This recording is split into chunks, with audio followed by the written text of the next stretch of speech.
Good afternoon. We're going to get started, but while we're waiting on some more people to join, I'm going to put on another video.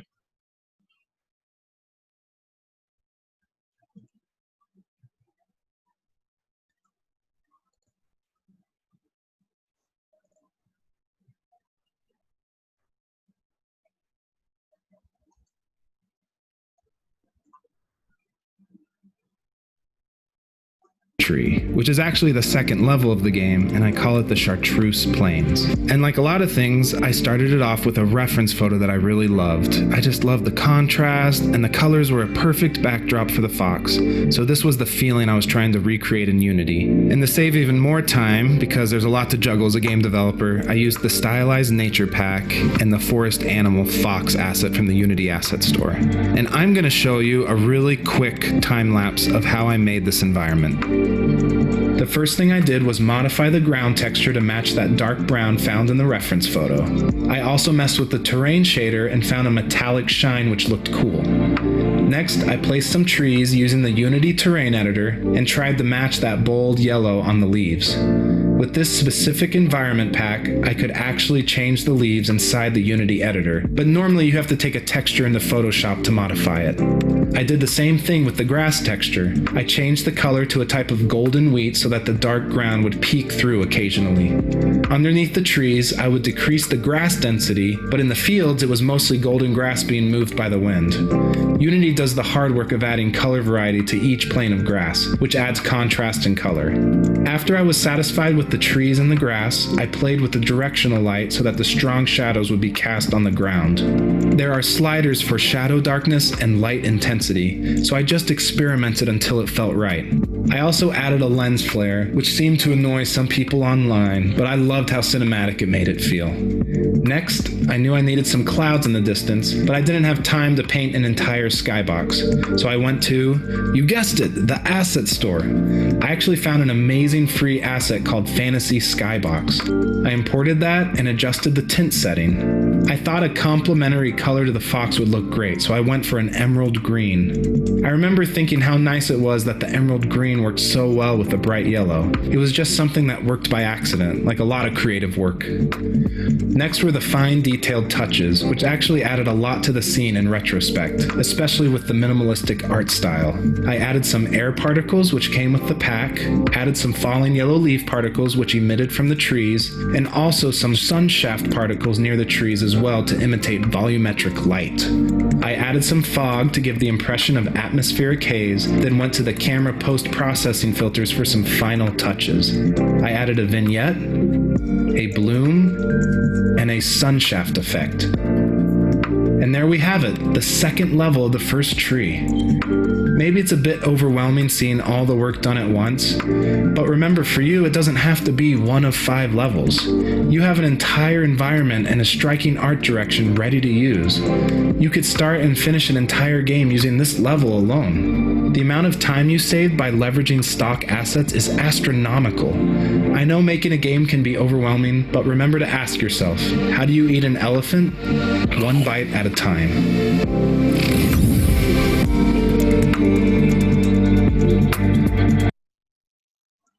Okay, I got one more to show you, and then we're going to get into what's happening today.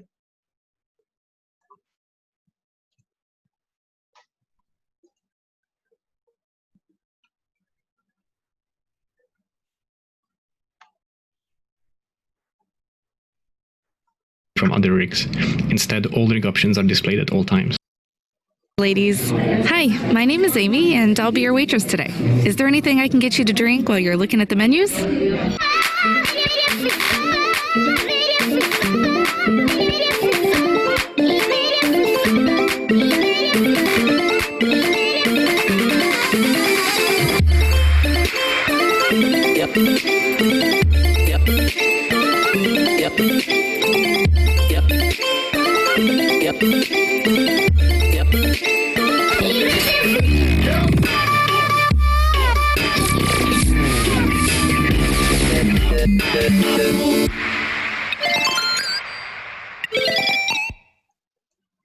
Hi, my name is is Demeter Zadik, and in this video I will briefly walk you through the Ring character rig.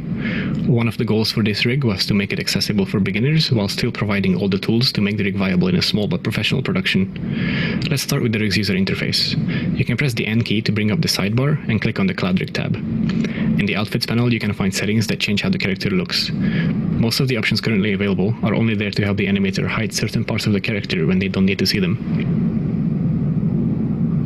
There are also options to customize the outfit, but for now that mostly consists of hiding the scarf. We might add more outfit and hairstyle options to this character in the future, and then those options would also show up here. The next panel is fairly self-explanatory, as it's just a copy of the armature layer buttons, except they have names assigned to them.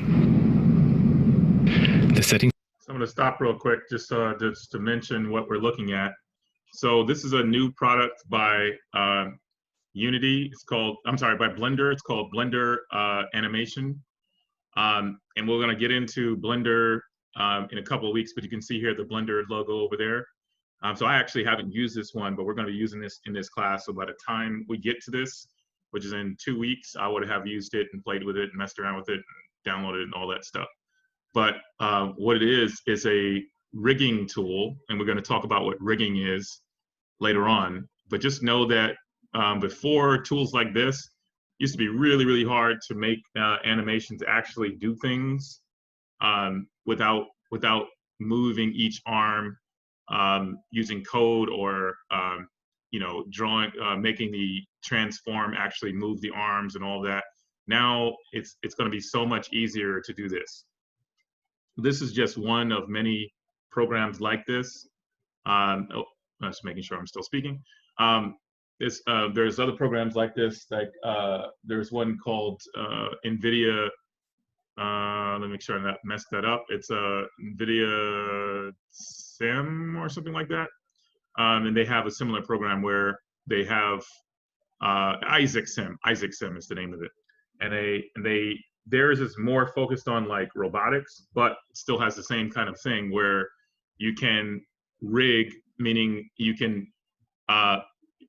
make all these objects 3D, and then also give the objects a motion based on certain ways that it can move. So like in her case, her arms can move up and down, her wrist can turn, and you might have heard the term, especially those of you that have been in my robotics class know this term, degrees of freedom.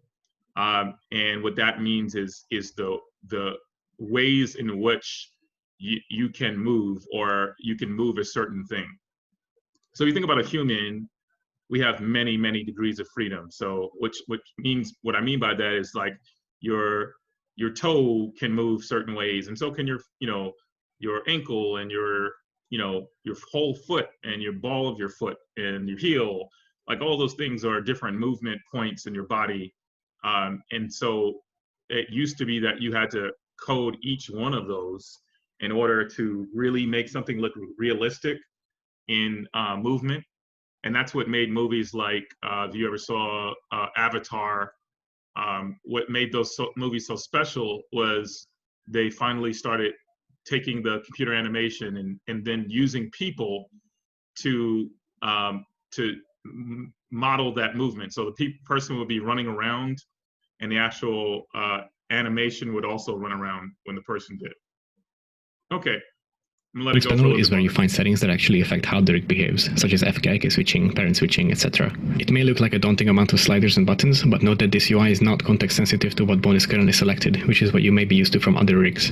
Instead, all rig options are displayed at all times. The first category is FK switches. By default, the spine and the arm are set to FK, and the legs are set to IK. You can use the slider to switch between them, but this will cause any posing you already had to be lost. If you want to preserve your pose, use the button instead. This will toggle the value and also snap the required bones in the right place. The next settings affect how the IK controls behave. IK stretch lets you stretch the limbs and spine for cartoony effects like smearing. Here you can change what part of the body the IK controls are parented to. By default, IK controls are parented to the root, but for certain workflows and movements, it may make your life easier if, for example, the IK hand controls are owned by the chest. And once again, you can use the button instead of the slider to make sure your controls don't jump away. The IK pole follow option lets you constrain the pole target to the main control itself. This is mostly up to your personal preference, and if you don't have one, I can recommend the defaults. Finally, some FK hinge settings. Of course, these only work when the limb in question is set to FK mode. Enabling hinge means that the limb will no longer inherit rotation from its parent.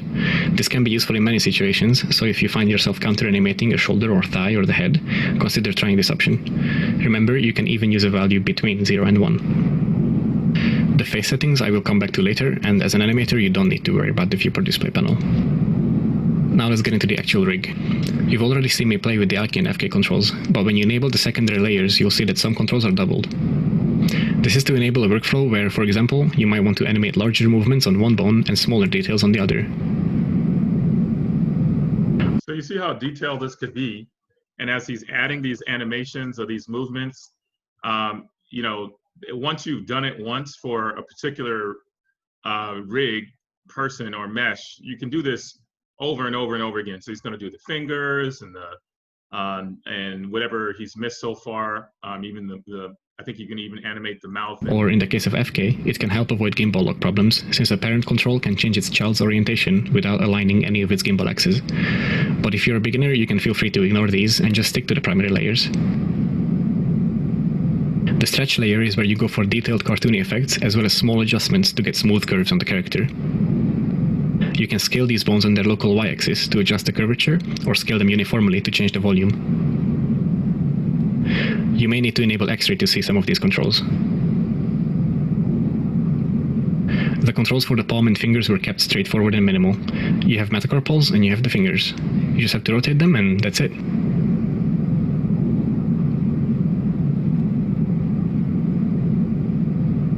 The hair and scarf have identical controls to the FK limbs, so there's nothing you haven't already seen there. Now let's finally look at the face. The first thing to note is the color coding of the controls. Yellow controls are the most important, as they affect the largest areas, such as an entire eyebrow or an entire eyelid, the sneering of the nose, raising and puffing of the cheeks, opening of the jaw, and moving the corner of the mouth. Green controls affect subsections of those parts, like parts of the nose bridge, or sections of an eyebrow, or sections of the lips. And the blue controls affect very small areas and are therefore minute adjustments to the geometry. In the face extras layer, you have some very large controls, such as for the entire top and bottom of the face. You also have lattice controls to give you some quick and easy squash and stretch. These don't affect the rest of the rig, so you would want to use it towards the end of your workflow. With these controls, you can move and scale the entire eye socket area if you wish. And with this one, you can slide the mouth around the face.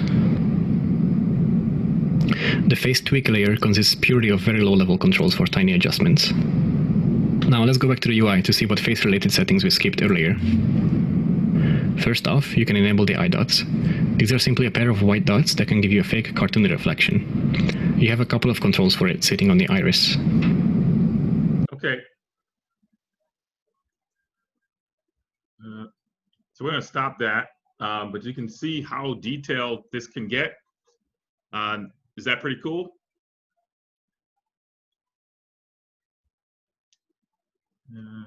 Chat.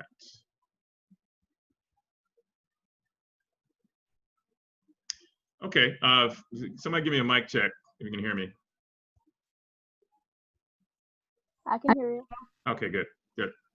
All right, yeah, it looks complicated, but in reality, this is much simpler than what you would have otherwise done. But because to do this kind of animation, what you would have done in the past is every part of this this person would have had its own object, and then if you wanted to make it move, you would have had to make that object move. You remember how we made transforms work and stuff, where like one part moved around, was able to transform? Well, you would have done that for every little part that you wanted to move on in your animation. Now, you don't have to do that. Now it's just, you set up the way it can move, and then in code, then you can, you know, manipulate all these different things. But this is a it's called a rigging. And I want to show you that because, and I'm going to show you I think I'm going to show you the rest of this so you can see it and actually working. But I'm showing this because what we're going to do next week is start to write code. Can you use your own characters for this, or the pre-built ones? So because this is brand new, like days old. I think they have a default set of characters, but I've also heard that they're also going to allow you to create your own at some point. So I think the idea is today, and I'm actually not sure about that, so I don't want to say for sure how that that'll work. I just know that this is the easiest way to get you guys all 3D rigging and not actually building out your own characters so you can 3D rig. Is my first thought was, we'll build characters that are essentially like boxy looking, each one of us, and then rig that box. But if we can do it here with a pre-made character, then it's a lot easier. Like starting with something is better than starting with nothing. Okay, so good. So today, we are gonna continue with that tutorial that we were doing the other day, but according to our schedule of trying to get you guys able to do some of this stuff in 3 weeks, we're going to move on next week to using Visual Studio and actually writing code. So right now you've just been watching me do stuff. Next week we're actually going to all be participating in coding these kind of things using Visual Studio. And then the week after that, we'll be into Blender. And then finally, if you stick around for the full 6 weeks, we're going to start doing rigging, what you see here, and putting it all together in one final thing. So what I want to talk about today is a couple things: making sure that you have Visual Studio downloaded, and also I want to talk about starting a project that you're interested in. So the first steps in starting a project that you're interested in is defining your project. Like, what's the thing that you're going to make? What kind of game are you going to make? And then being realistic about it, because you're brand new to this, you probably want to make a simple game, one in which that doesn't take a whole lot of your time and effort the very first time. And then maybe as you get better, deciding on a more complex game and a more complex game after that. So I would suggest like a 1 level, 1 scene, 1 room game to start, and then working your way out from there. So maybe, and it could be any type of game. I think today we've only looked at kart games and a first-person shooter, but definitely think that this group is capable of, thinking of a more complex game, and or using your imagination to create your own game. Now, remember, the things that you have to do are you have to either get the assets for your game from the Asset Studio, which I'm going to show you that the week after next, not the next week, but the week after, I believe. And then, some characters you might want to create on your own, some sounds you might want to get on your own, things like that. So this is a lot to think about, but I think if you create your own game, then you'll understand what you're trying to do the best. If you're able to create your own game, then you're going to use all the parts, like you're going to use everything that we've been talking about and more. You can see here, this looks complex, but actually this is the easy way. I'm laughing because it is truly easier than what you would have done years ago. Like years ago, what I would have done is every part of this person's or this character's face and body would have been modeled with shapes. And then every one of those shapes, I would have to have modeled it in a way that I could move just that shape. So if I wanted to make an eyelid, an eye close, I would have had an oval down here that can get smaller, that can contract in the middle, and I would have an oval up here that can contract in the middle as well. So in other words, basically changing this point here, and a point over there to move upward in an arc. That is a lot more work than this, which is just like, hey, it's already here. It's already a shape. Now you tell me what where, if this is an eye, or if this is a nose, or if this is a mouth. So they're doing a lot of the background work for us. And now that you have all this information, all this experience, when you look at your next 3D animation or next movie, you can appreciate the amount of work that goes into these things. There's lots, like when you look at the end of if you ever watch a Marvel Comics movie, and look at all the animation studios that they use to make one movie, it's tremendous, the amount of people involved in this kind of thing. And one character might be all you work on for the whole movie. And you might only work on just the color of their armor or whatever it might be. That might be your whole job. Now in the future, because of technologies like this, that's going to be a lot easier, because then we can make a 3D character, tell the editor that this is an eye, and then you can actually just take a video of that person doing what it is that you want your character to do, and going on from there. So I'm actually, let's go through that today real quick. I know it wasn't part of my plan. Let's continue doing this, and then I want to get us all starting to download Visual Studio. But then I'll also show you what kind of animation is like right now. So I'm going to continue this real quick, but then we'll just go into Visual Studio and other stuff. The dummy eyes option is an alternate eye mesh to better help visualize your eye lines in the viewport. However, the dummy eyes can clip with the eye dots. Next up, the face settings. There aren't that many of them, and you probably don't need to touch any of them, but I'll show them for the sake of thoroughness. The teeth follow mouth setting affects the behavior of the mouth master control that we saw earlier. When enabled, the inside of the mouth will also follow this control. Let's take a look at sticky eyelids.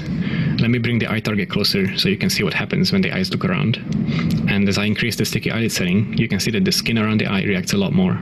Be very careful when increasing this though.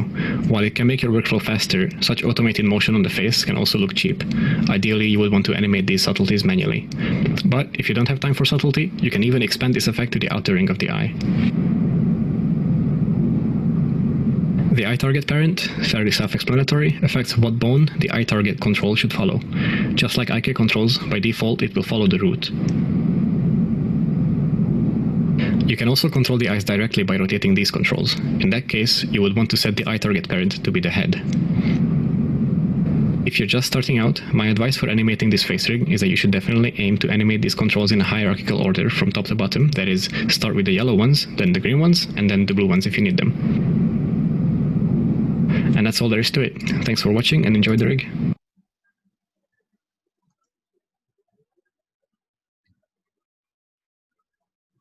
Okay, I got one more video to show you, and while I'm showing it, I'm going to also tee up the Visual Studio download, so we're going to go right into that right after this video.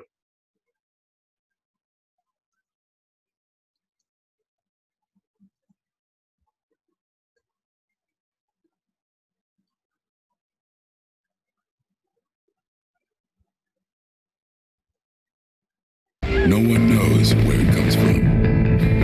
It's the fighting spirit. Here, it also worked well on... Dear fellow scholars, this is 2-Minute Papers with Károly Zsolnai Fehér. If we have an animation movie or a computer game with quadrupeds and we are yearning for really high quality, lifelike animations, motion capture is often the go-to tool for the job. Motion capture means that we put an actor, in our case a dog, in the studio. We ask it to perform sitting, trotting, pacing and jumping, record its motion, and transfer it onto our virtual character.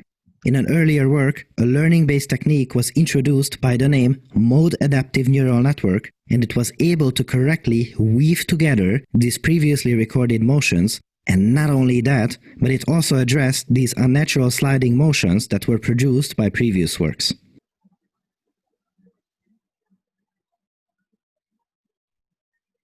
As you see here, it also worked well on more challenging landscapes. We talked about this paper approximately 100 videos, or, in other words, a little more than a year ago, and I noted that it was scientifically interesting, it was evaluated well, it had all the ingredients for a truly excellent paper. But one thing was missing. So, what is that one thing? Well, we haven't seen the characters interacting with the scene itself. If you like this previous paper, you are going to be elated by this new one, because this new work is from the very same group and goes by the name Neural State Machine and introduces character-scene interactions for bipeds. Now, we suddenly jumped from a quadruped paper to a biped one, and the reason for this is that because I was looking to introduce the concept of foot sliding, which will be measured later for this new method too. Stay tuned. So, in this new problem formulation, we need to guide the character to a challenging end state, for instance, sitting in a chair, while being able to maneuver through all kinds of geometry. We'll use the chair example a fair bit in the next minute or two, so I'll stress that this can do a whole lot more. The chair is just used as a vehicle to get a taste of how this technique works. But the end state needn't just be some kind of chair. It can be any chair. This chair may have all kinds of different heights and shapes, and the agent has to be able to change the animations and stitch them together correctly regardless of the geometry. To achieve this, the authors propose an interesting new data augmentation model. Since we are working with neural networks, Okay, I'm going to stop there because this is getting into very, very advanced topics. But I did want to show you that this stuff is possible to take a person like you or I, a video of us, and then translate that into animation. And that's something that is new in our field in game development. So you might have seen like people in green screen rooms and with all kinds of sensors attached to them. You don't even need that anymore. No more sensors. You can just use the person and take a bunch of video of that person from different angles, and now you have your game, or you have your animation. So like the movie, the Marvel movie with the Incredible Hulk in it, the last one, I think was built that way. And also the last 2 or 3 Star Wars movies were built that way.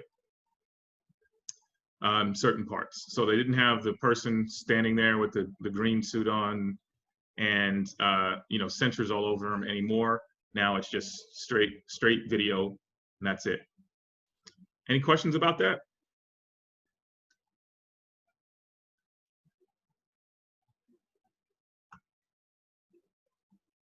Okay. Hopefully that was kind of cool and not boring. All right. So now what we're going to get into, we're getting into more complex stuff. We are still working on our game. The first-person shooter game, we'll do a little bit more of that next week.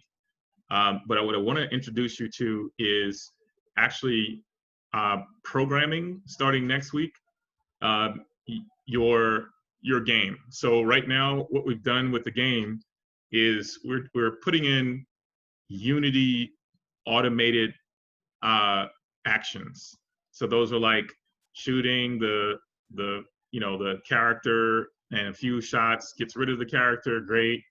I can spawn new characters just inside of Unity. That's also very good. But that game is not going to be random. It's not going to be progressively harder, like difficulty levels or different actions. It's going to be static. So if you play that game once, you pretty much could, if you beat it, the next time you play it, it's going to be the same.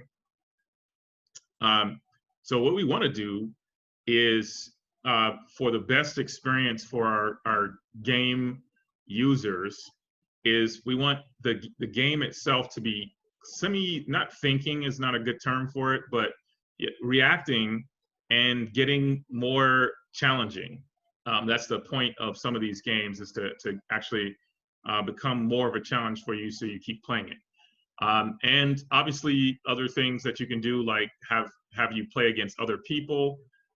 You can't really do that inside of just the Unity game by itself. Like, you need to be able to send information to another computer so that other computer can render and play the game. So those of you that play Fortnite, which I'm pretty much sure all of you do, or Minecraft, those games send data back and forth from the game to other games, and then they render those characters and the scenes and all that stuff. It's really underlying. It's complex, but what you can do without a whole lot of training is easy. Like you can create yourself a scene, and in that scene you can share objects and stuff with other people. So we're going to get into that this next week. So right now, not right now, but if you have the ability today, I'd like you all to download Visual Studio 2019, and there's a couple of versions. This community edition is probably going to be the best for you to download. It's free. You, especially as a student, and those of you that download everything already, that's awesome. I'm going to skip over this download since it's not as hard as the other one. This one is just you download it and you start it. It's not like the ones that you've been dealing with. So if you don't do your own downloading and say your parents do or something like that, I'm going to give you the link, and it's in the chat now. And if you don't have it yet, be sure to try to download it before Monday, or come to me with questions this weekend. I have all the answers for you that you will need. So just make sure to email me with any questions you might have. Okay, so this is the download link, and I'm going to start it so you can see kind of what it looks like at the end.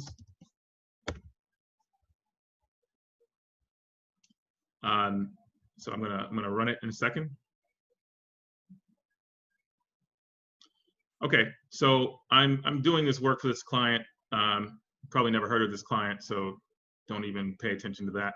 But if I want to, I can create a new project and show you at least the basics of what your screen is going to look like. In my case, I'm just going to choose something random. How about oh,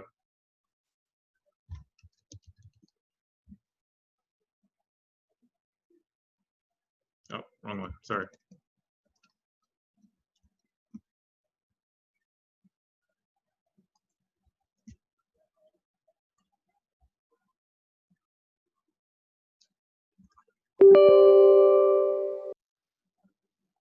I'm skipping a little bit ahead and installing some stuff, but we're going to go do this all together. But yeah, so I operate on several machines, so this one doesn't have my game development with Unity. So what we'll be doing on Monday is, and if you want to skip ahead to this, is we'll be installing tools that have to do with Unity, just like this. Okay.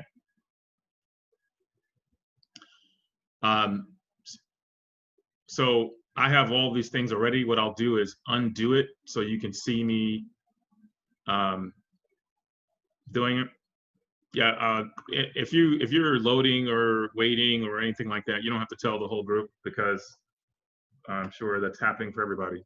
But what we'll be doing is we'll be downloading game development with Unity, and it has all of the information and tools that we'll need once you've you've started downloading for the first time.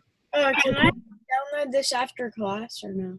Oh yeah, we're talking about you not doing it now on purpose. I actually don't want you to do it now. I want you to do it after class. And then you're going to use this game development with Unity, little area. I already have it downloaded, so I'm not going to be doing anything there. But I just wanted to show you that that's what we'll be using later on. So if I were to create a new project, I can create a new project, a basic project, and it already has all the kind of you know, game development with Unity kind of stuff already there. So I'll just create whatever kind of project just so you can see it working. Let's create a desktop project.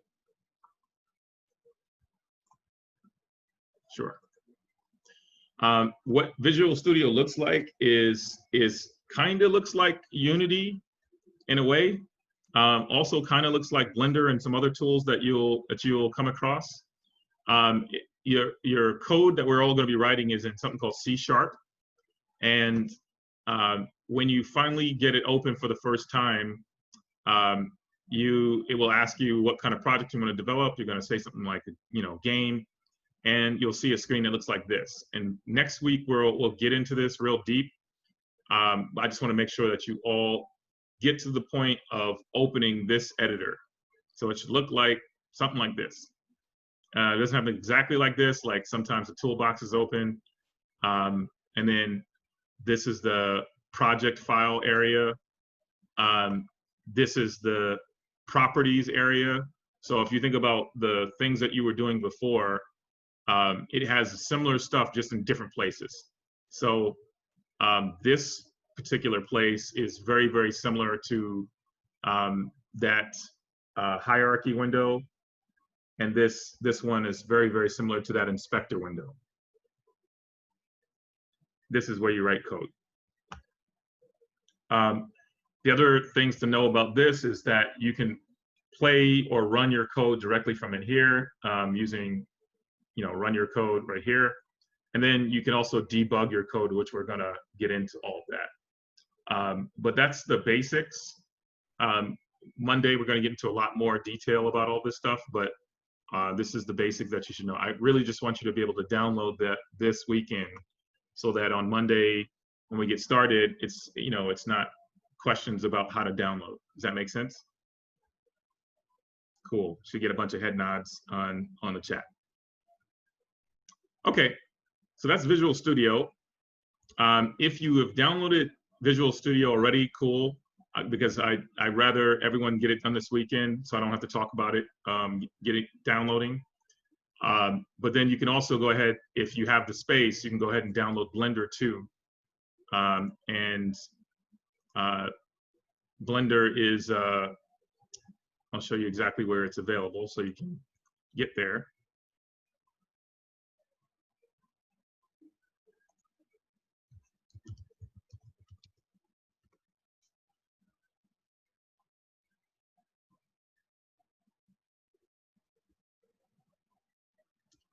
I always do this. If you type in blender.com, it gives you this shopping site or something weird.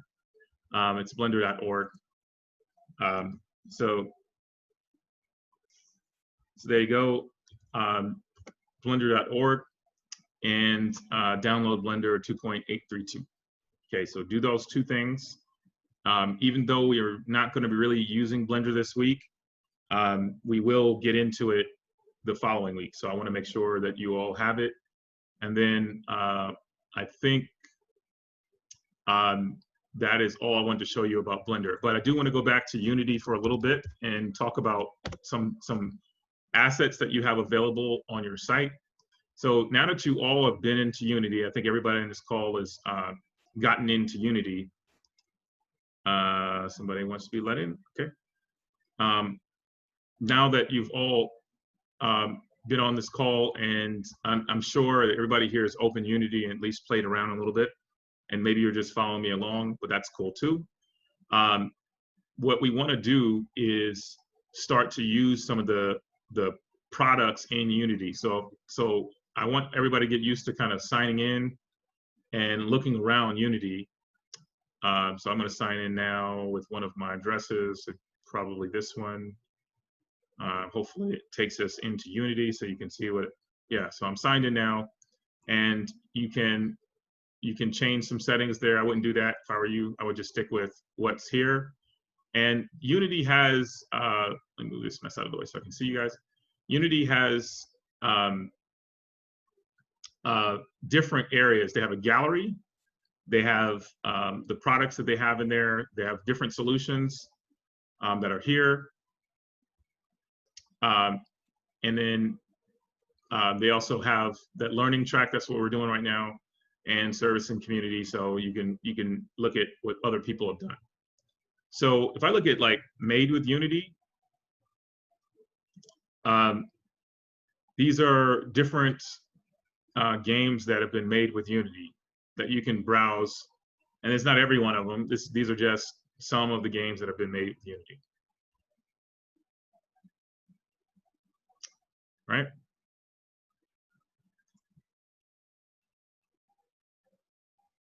And you have the main product of Unity, by the way. This is the, but these are other products that Unity has.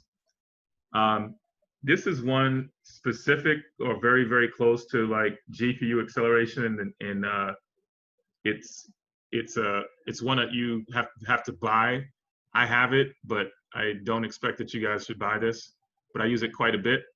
And then also this one I use quite a bit, which is machine learning agents. I use that quite a bit. We're not going to get into that, and maybe if we do, it'll be at the very, very end. Okay, and somebody was asking about the Team Unity development. It does cost money to use, but yes, you could develop in a team. Here it is right here. Okay.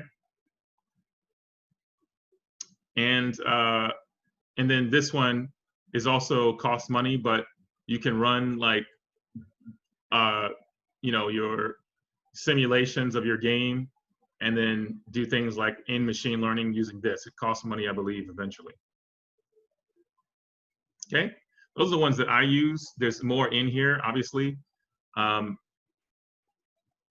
Yeah, so there's more in here that I don't mess with, but I'm sure, yeah, like here's multiplay.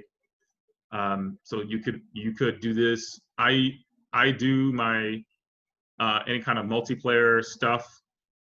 Oh yeah, we're gonna get into that, Dennis, the asset pack. We're gonna get into it in a minute. But your multiplayer, yeah, you can do it without. You have to start your own server, etc. But you can do it. You don't need that. Okay, and the other thing is, while we're in here, is community. So if you're like trying to figure something out and you can't find it on the internet, like your answer, a lot of times I just Google if there's something I don't know. But then you can look at the forums and figure out what's going on from those forums. Like you can be like, okay, I don't get, why isn't this working? That's how you would figure it out. So we are going to get into the asset pack. So I'm going to show you a couple of sites you can go to. They're free. There are also some that are paid, but I'm going to show you a couple here. Okay, so if you want free assets, here we're going to click on the asset store, and you can take a look at all the free assets there. If you just Google asset store, you'll see this assets. And the cool thing of, I shouldn't have done that. All right, good. It logged me in, that's good. But as you can see, I'll tell you a hint, a secret is I don't download assets that have not been downloaded by other people because they're sometimes glitchy. And if they don't have high star rating, I just don't even bother. But there's lots of asset packs. There's like, as you can see here, I'm going down this list. Some of them are child inappropriate, so I'm not going to like scroll down the whole list. But you can search for assets yourself. So like say we wanted a car, you know, and that's the kind of asset we wanted. Well, now I can search here car, and if I want only 3D, and if I only want them to be free, you know, pricing, if I want it to be 0 to 0, then here's some cars that are free. That's pretty cool. Something like car is a little simple, and I would typically rig my own car. But you can see here, here's some pretty cool cars that you can download for free. If you create a paid game, like a game that other people are gonna use, I would typically just be sure that license for these free downloads is applicable to you. Right now, nobody in this room is in that position of creating a paid game. But if we were, then you would want to make sure, you know, whether you can use this assets from some other people or not. For those of you that were in my robotics class, we saw something like this, you know, a robot spider pack, and they kind of run along the floor, etc. This one is $30. So you can see that some of these are expensive for just using the asset, but then once you get it, you can have it, it's yours. You can put it in your game. And here's a good one, Robotic Soldier. So you and I, after a week in Blender, should be able to make this asset. So being free, great, but we can actually create this one on our own.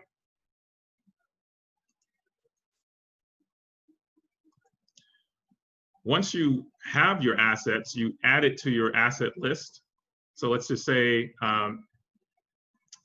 2 reviews. Let's find one with a little bit better reviews. I just want to show you guys how this works. Of course, you still want it to be free. So let's see what we can find that's free. And let's see if we can find a not too terrible. Like most people sell their assets, and who can blame them, right? They've done hard work to, they've done all the hard work to come up with these assets. So let's just find one and use it. Popularity.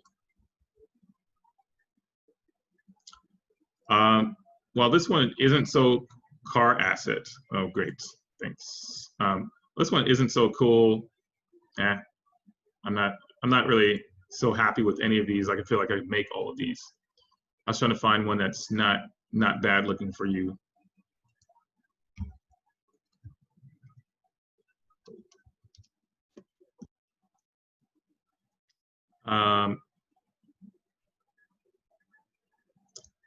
Yeah, so any of these would be fine. None of them are great.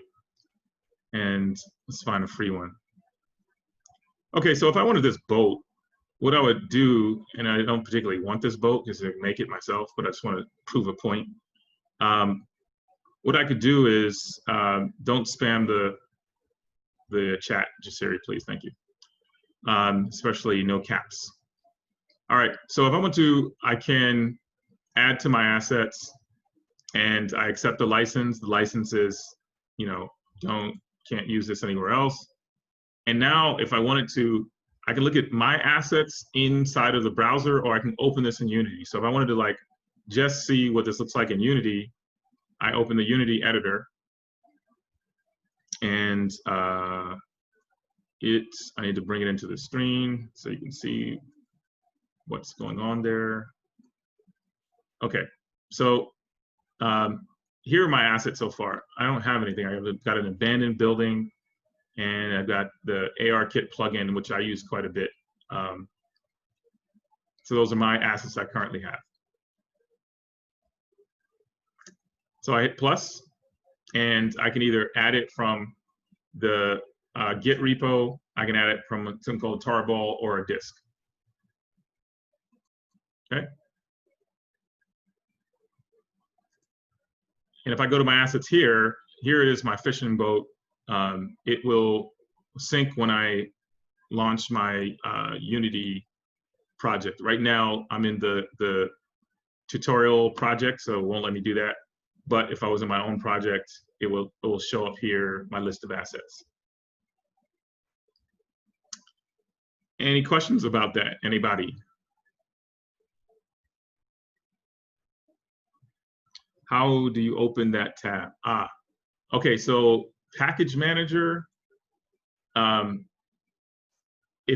a couple of ways you can do it. So if I'm in window, I can go to package manager. And there's also a shortcut key, but let's not talk about that right now. So if I go to package manager, here I can do it, and there's all my packages. I can also go look in the asset store right here. So Control-9 takes me to the asset store right inside of my my environment here. And then I can do a search for all kinds of assets just in here. That make sense?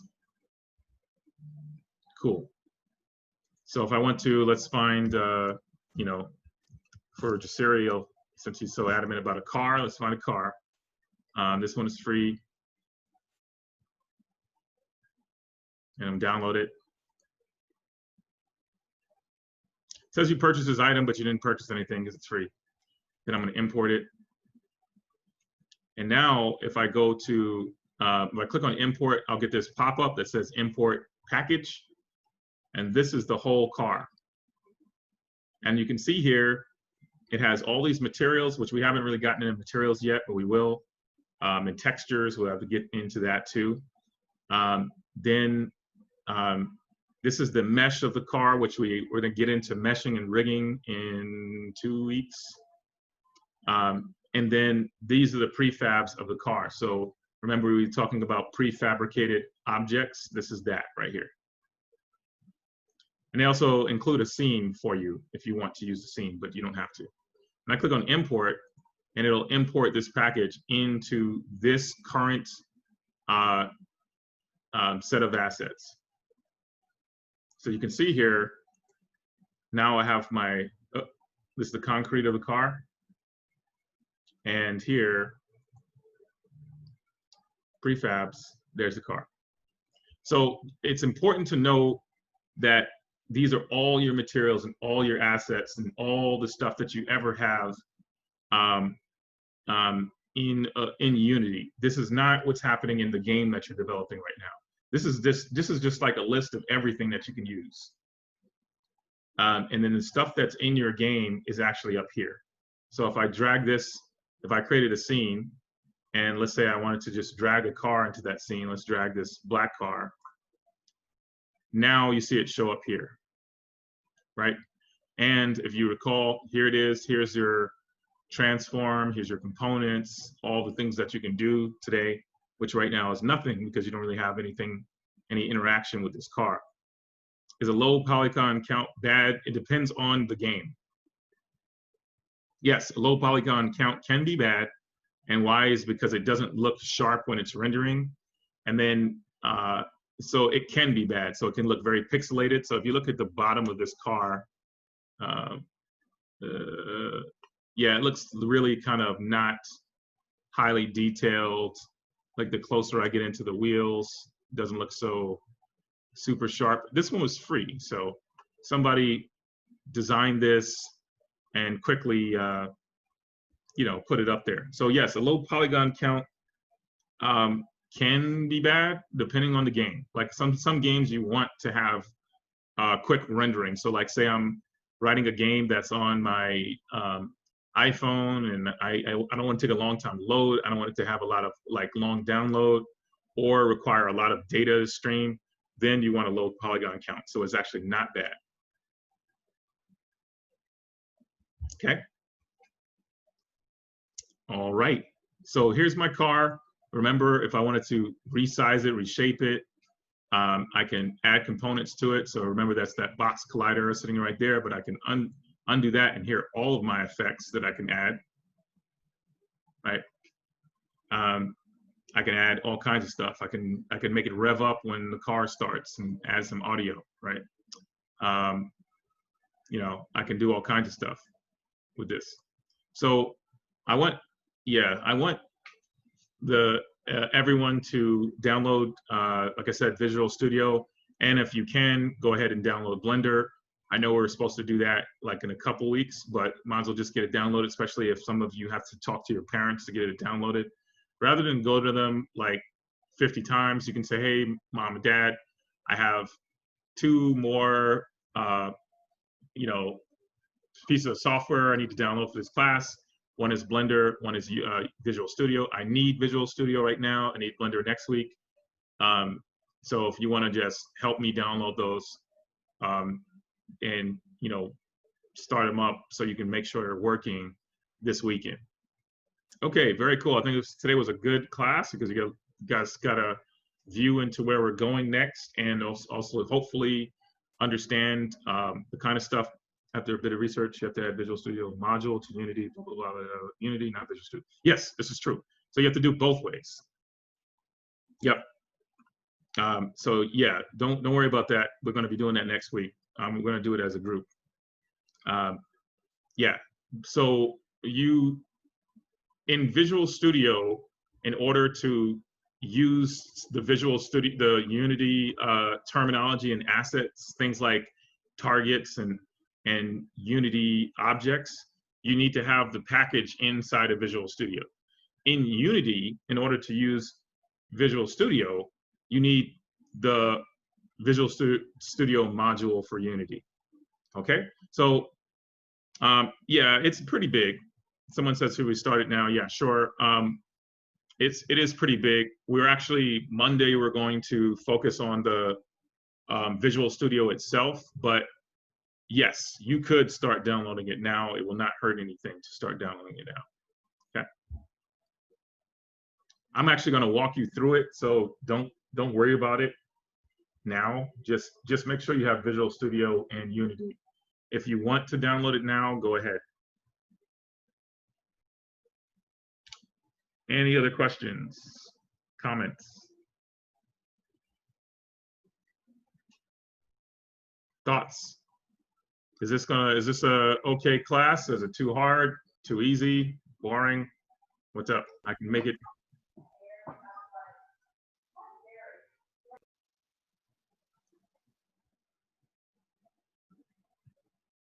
Little slow in my opinion. Okay.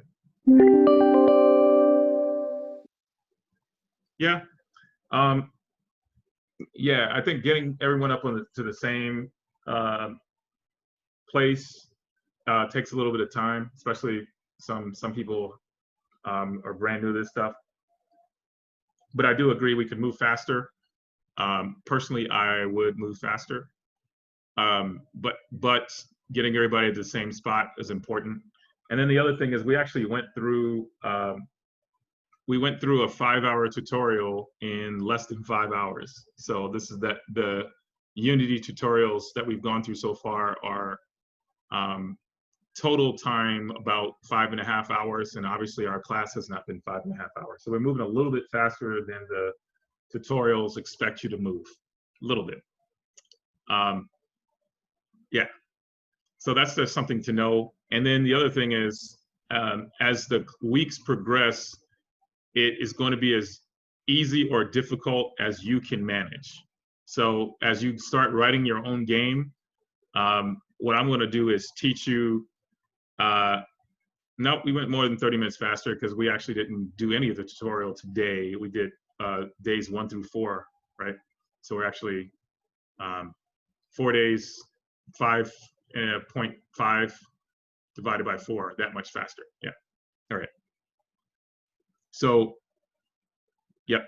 So just know that next week, as we start to look at these other tools, I actually want you all to start thinking about your own game, and your project would be literally make your own game from all the things you've learned. So by the end of week 3, you'll know how to rig in Blender, you'll know how to program in Visual Studio, and create scenes and objects and interact with them in Unity to a base degree. And then what you can do with that is weeks 4, 5, and 6 is start developing your own game. And I can be here to help you with elements of your own game. So I think that those 4, 5, and 6 can be as challenging as you want it to be. And if I don't have the answer, which I most likely should, if I don't, you know, I'll help you as much as I can and direct you to the right places. Awesome. Well, let's call this class a wrap.